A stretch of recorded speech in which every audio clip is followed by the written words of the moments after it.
अस्सलाम वालेकुम व्यूअर्स। उम्मीद करता हूँ आप खैरियत से होंगे। आज हम बात करेंगे एओपी की टैक्सेशन पे और उसके प्रिंसिपल्स पे। एओपी है क्या? कानून में एओपी की इंक्लूसिव डेफिनेशन दी गई है। वो इस तरह से है कि उन्होंने इंक्लूड किया है, एसोसिएशन ऑफ पर्सन में उन्होंने इंक्लूड कर दिया फर्म को, हिंदू अनडिवाइडेड फैमिली को, एनी आर्टिफिशियल जुरिडिकल पर्सन को, or any body formed under a foreign law. लेकिन इसमें उन्होंने कंपनी को शामिल नहीं किया। अब मैंने पहले इस पे बात की है फर्म की, कि फर्म क्या है।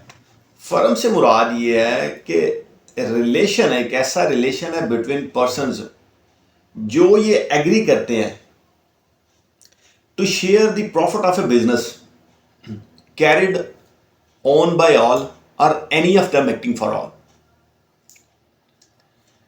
अब एओपी की टैक्सेशन किस तरह से हुई? एओपी से मुराद ये है कि जब दो या दो से ज्यादा बंदे मिल के कोई कारोबार करना चाह रहे हैं तो उन पे इनकम टैक्स का लॉ क्या कहता है कि उन पे किस तरह से टैक्सेशन होगी। आया उनकी इनकम जो है वो एग्जेम्प्ट होगी या टैक्सेबल होगी? क्योंकि जो फर्म है ना, या एओपी है, जिसको हम रजिस्ट्रार ऑफ फर्म से करवाते हैं, उसके बाद उसका एक सेपरेट जो है ना वो एनटीएन मिलता है हमें।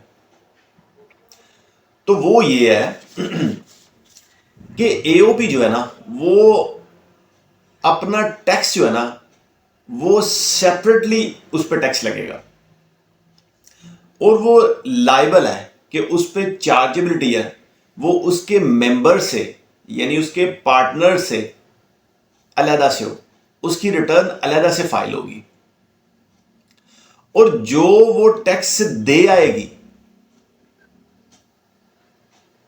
और जो उसकी इनकम होगी उसके बाद जितनी जितनी उसके मेंबर्स या पार्टनर्स की रेशियो होगी, यानी जितने जितने परसेंट के वो उसमें पार्टनर्स होंगे, वो उनमें चली जाएगी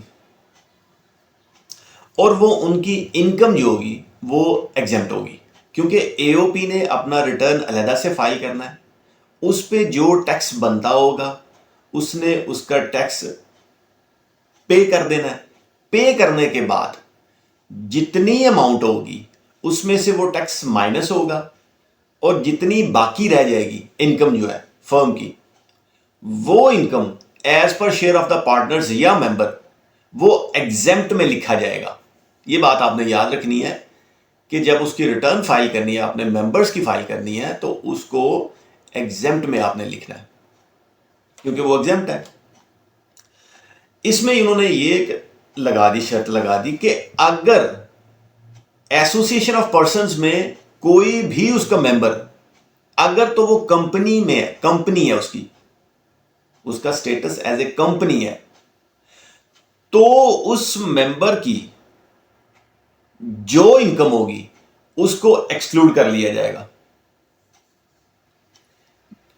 यानी कि income of the association of persons जब उसकी कंप्यूटेशन की जाएगी ना, उसको कंप्यूट करते वक्त उसकी इनकम जो कंपनी की होगी उसको एक्सक्लूड कर लिया जाएगा एओपी से, ताकि कंपनी की टैक्सेशन जो है वो जितनी भी इनकम टैक्स ऑर्डिनेंस में प्रोविजंस कंपनी के हवाले से हैं उसको टैक्स सेपरेटली वो वहां पर करवाएगा।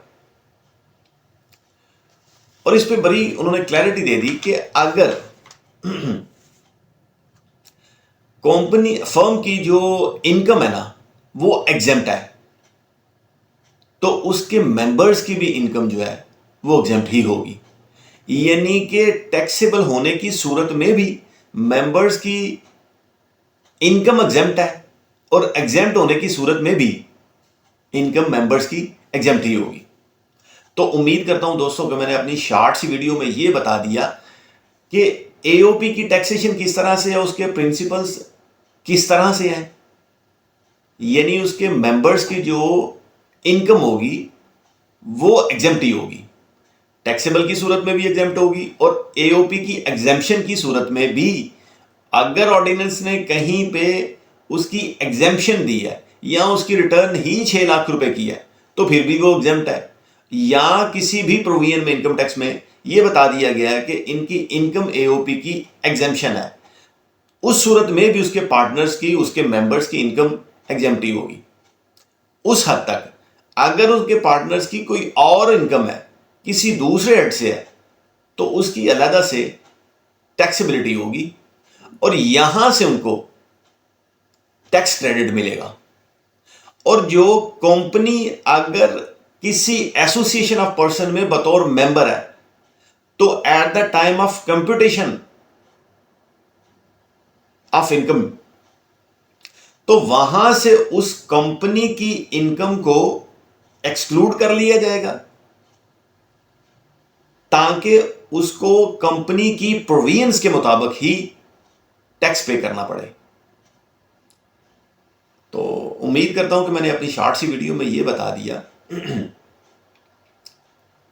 कि इसकी टैक्सेशन किस तरह से होगी। आपने जब लिखना है तो इसको एग्जेम्प्ट में लिखना है। अल्लाह करीम मौला हुसैन के सदके आपके लिए और मेरे लिए आसानियां पैदा करे।